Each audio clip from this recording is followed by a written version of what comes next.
Assalamualaikum warahmatullahi wabarakatuh. Kembali lagi kawan di Legenda Catur Dunia. Masih dari turnamen catur 960 Freestyle Chess Grand Slam seri ketiganya, seri Las Vegas hari keempat. Admin sejak awal ini kurang ngeh kawan, nggak ngeh mengenai format yang dipakai di seri ketiga ini. Karena memang berbeda dengan dua seri sebelumnya, di seri Jerman, seri Perancis, ini agak berbeda seri ketiga ini. Di mana pembagian grup di babak round robinnya dibagi menjadi dua. Kalau di dua seri sebelumnya kan hanya satu grup, diambil 8 pemain ke knockout. Tapi di seri USA Las Vegas ini kemarin dibagi menjadi dua grup, diambil masing-masing 4 pemain dan lanjut ke babak knockout. Dan beberapa hari sebelumnya juga saya sempat mengatakan bahwa di babak knockout ini yang terbagi lagi menjadi upper bracket dan lower bracket, di mana lower bracket ini hanya mencapai mentok posisi 5-6. Ternyata tidak kawan. Lower bracket ini ujung-ujungnya memperebutkan posisi 3-4. Tapi tidak bisa naik lagi ke bracket atas seperti Champion Chess Tour. Kalau Champion Chess Tour kan di bracket bawah ini kalau sampai mentok bisa naik lagi. Tapi di sini nggak, beda kawan.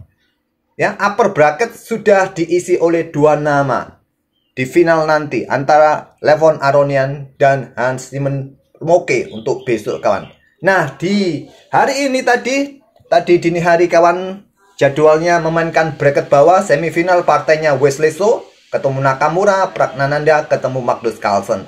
Nakamura mengalahkan Wesley So, lanjut ke babak berikutnya ketemu Fabiano Caruana yang turun dari bracket atas kawan, ya. Setelah dikalahkan Hans-Timo Moltke, ketemu Nakamura. Nakamura mengalahkan Fabi sekali lagi. Dan Magnus mengalahkan Praggnanandhaa dan mengalahkan Arjun Erigaisi di final bracket bawah yang memperebutkan posisi 3-4, yaitu Magnus akan ketemu dengan Hikaru Nakamura besok kawan. Sedangkan bracket atas tetap Hans-Timo Moltke akan berhadapan dengan Kings Levon Aronian. Baru ngeh kawan setelah melihat final bracket ini, baru ngeh. Ya mohon maaf kalau ada kekeliruan penyampaian informasi kemarin kawan, karena memang keterbatasan bahasa Inggris admin. Ya, bisa kalian koreksi ya. Semua yang admin sampaikan bisa kalian koreksi kawan ya, namanya manusia penuh dengan, bukan penuh, sangat-sangat terbatas kawan ya, seperti admin ini. Bisa kalian koreksi ya di kolom komentar atau di mana bisa kalian koreksi. Oke kawan, di bracket bawah ya, bracket bawah memperebutkan posisi 5-6. Kita coba cek hadiahnya berapa sih yang mereka perebutkan kawan. Untuk posisi atas sih memperebutkan hadiah 200.000 US dollar. Tinggal kalian kalikan berapa sekarang, 16.000, 3 miliar ya, 3 miliar kawan. Posisi 2 140.000, posisi 3 4 masing-masing 100.000. Ya 1M lebih masih ya posisi 3 ini. Luar biasa besar hadiah di turnamen ini. Luar biasa. Ketimbang Champion Chess Tour, kalah kawan Champion Chess Tour. Oke kawan, game pertama yang akan kita ulas nih tentu permainan Magnus Carlsen saja ya. Untuk edisi video ini kita ulas permainan Magnus Carlsen. Beberapa hari yang lalu kita cuma upload satu game satu hari, tapi nanti sore saya usahakan upload satu game lagi dari permainan Hikaru Nakamura versus Fabi kawan. Tapi terlebih dahulu kita nikmati Magnus Carlsen versus Praggnanandhaa. Ini adalah game 10 kawan. Game pertama dengan posisi 4-1-4, dimana acakannya seperti ini. Coba kita cek apakah ada pion yang nggak dikawal oleh para buah dari bawah. Semuanya aman sepertinya ya. Dan Magnus pegang hitam, Praggnanandhaa pegang putih. Pion E4, ada pion C6 seperti karukan defense. Nah di sini pion C3, lanjut Praggnanandhaa, F6, D4, kemudian pion E5, lanjut Magnus. F3, cukup menarik konstruksi yang atau struktur piramida pion yang dibuat oleh Praggnanandhaa kawan. Ya, Praggnanandhaa ingin buka jalur-jalur sniper, Magnus melanjutkan dobrak petak pusat. Kita dapat situasi simetris yang diciptakan oleh kedua pemain dengan struktur pionnya cukup menarik, Ya jarang-jarang kita temui struktur pion seperti ini kawan. Tapi engine menilai posisinya masih level ya. Kita anggap level di tahap pembukaan, walaupun engine melihat ada sedikit keuntungan 0,2 ya. 0,2 ini tidak berarti dalam permainan cepat apapun masih bisa terjadi. Lanjut dengan gajah D3. Kuda D6, lanjut Magnus Carlsen. Gajah F2, sepertinya Pragnananda ingin cepat rokade sisi kanan. Magnus pertukaran pion D pukul pion E4, pion F ambil balik, mempunyai lajur F semi terbuka sekarang Pragnananda. Setelah gajah E6, rokade Pragnananda amankan raja. Magnus, di sini kuda 8 berkembang ke F7. Setelah kuda E3 lanjut Prag, Magnus gajah E7 persiapan rokade kawan. Nah, setelah kuda E2, menteri siap bergerak dan tahap pengembangan Pragnananda hampir selesai. Ya, di langkah berikutnya mungkin hampir selesai. Gajah D7 menurut engine bagus atau pion B5 langsung. Mungkin kalian rokade, ya, mungkin terlihat aman. Engine nggak menyukainya karena ada pion C4.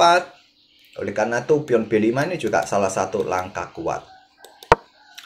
Magnus dengan pion G6. Pion C4 dilanjutkan Pragnananda. B6, D5, pion pukul. Ambil balik menggunakan pion E, ganggu gajah untuk membuka akses juga diagonal baterai menteri gajah di diagonal B1 H7. Gajah mundur, diikuti pion B4. Langkah bagus kawan untuk mendapatkan posisi serang dengan pion-pion. Raja aman, memang sudah saatnya putih melakukan serangan. Magnus Carlsen dalam posisi tertekan di langkah ke-14 ini. Menteri C7 untuk coba awasi petak C5. Tidak peduli, enggak, salah kawan.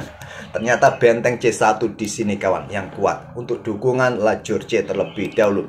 Oke, Pragnananda ingin dengan benteng A yang ke C1. Menteri naik, sekarang dua benteng terkoneksi. Dan di sini Magnus Carlsen pion A5. Langkah bagus, langkah kuatnya atau paling enggak pion E4. Karena putus koneksi gajah atau baterainya sudah terputus kawan. Di langkah kuat. Magnus F5. Blunder. Karena pion C5. Pion pukul ambil balik. Bahayanya kalau menteri ambil pion ini kawan. Maka ada discover. Kuda ini bisa caplok pion F5. Menarget petak G7. Menarget gajah E7. Menarget kuda D6. Benteng B8. Atau rokade disarankan oleh engine. Magnus tetap berani caplok pion C5. Kuda caplok pion F5. Discover attack. Apa yang mesti kalian lakukan? Kalau mau menghindar petak A5, mundurkah? Percuma juga. Kalau ke petak A5 ada kuda G7 cek di sini kawan. Raja F8, kuda E6 cek di sini. Kalau gajah ambil kuda, pion ambil balik, posisi kuda ya bisa terancam nanti discover dari benteng di lajur F. Seumpama kalian mundur untuk perkuat peta ini juga percuma karena ada menteri di diagonal ini. Tetap kuda G7 cek, Raja F8, kuda E6 cek di sini. Kalau dicaplok ya, seumpama maka ada kuda bergerak ke situ, tapi masalahnya ada gajah di sini kan. Discover cek. Nah, pion ini juga hancur lebur juga posisinya. Magnus lebih memilih korbankan menteri cok. Ambil. Di sini pion ambil kuda. Dan kuda G3 lanjut Pragnananda. Ada pion E3, gajah dalam posisi terancam. Ke E2 langkah normal, tapi Pragnananda nggak normal. Tinggalkan gajahnya. Magnus caplok. Benteng E1 lanjut Pragnananda. Raja geser menghindari pin dan Pragnananda angkat benteng F3. Benteng E8 lanjut Magnus. Ada kuda H5. Siap ke sini ya, dukungan untuk menteri kawan. Jadi benteng G7, benteng G3 dengan kuda langkah terbaik menurut engine untuk blokade memilih dengan gajah. Pertukaran benteng terlebih dahulu cek. Ambil balik oleh gajah dan benteng ambil pion D3 lanjut Pragnananda. Kuda E4, di sini ada benteng B3 lanjut Pragnananda. Opsi kuat lainnya benteng kembali ke F3 ya untuk coba rebut pion ini. Oke, sepertinya ingin menusuk dari baris belakang. Kuda D6, benteng B8. Diikuti mungkin menteri ke sentral. Ada gajah E3 cek, raja geser, raja naik ke F7, raja E5. Lanjut Pragnananda. Coba ingin melakukan cek di sini benteng G6. Nah, benteng ambil gajah, ambil balik oleh kuda, menteri ambil pion F5, jalan kuat buat putih, buat Pragnananda. Pragnananda memilih dengan menteri H8 mengincar pion di sini. Gajah mundur, pertahankan petak G7, menteri ambil pion cek, blokade dengan gajah, kuda caplok, benteng ambil balik, menteri H6, lanjut Pragnananda. Blokade jalan menteri, menteri mundur ke E3, mengincar pion di belakang. Ada benteng G7, menteri ambil pion cek, raja geser, di sini menteri B6. Siap caplok gajah ya, posisi kuda dalam posisi kenapin, gajah lari cek. Raja geser, raja hitam geser juga, menteri D4 cek, geser ke situ, menteri ke E5, ada benteng C7. Nah, benteng G8 cek, lanjut Pragnananda, setelah raja ke situ, menteri ke E5 cek, ancaman skakmat, 2 langkah kawan. Di sini Pragnananda, maksud saya Magnus Carlsen menyerah di langkah ke-43.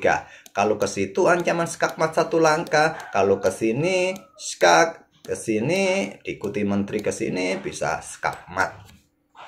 Oke, game pertama dimenangkan oleh Pragnananda kawan. Kita lompat ke permainan 5 menitan.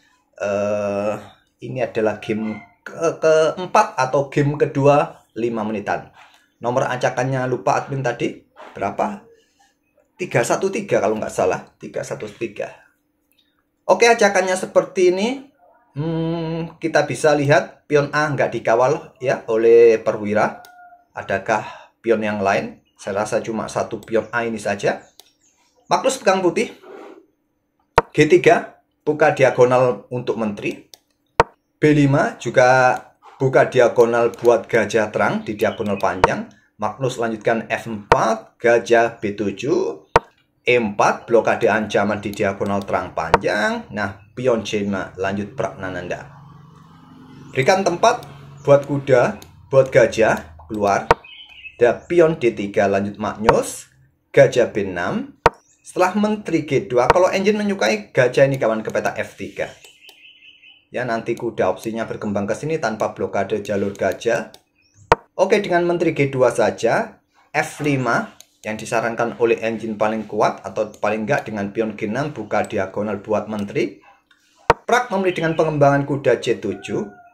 Nah, masih gajah F3 langkah kuat ataupun gajah D2 di sini kawan.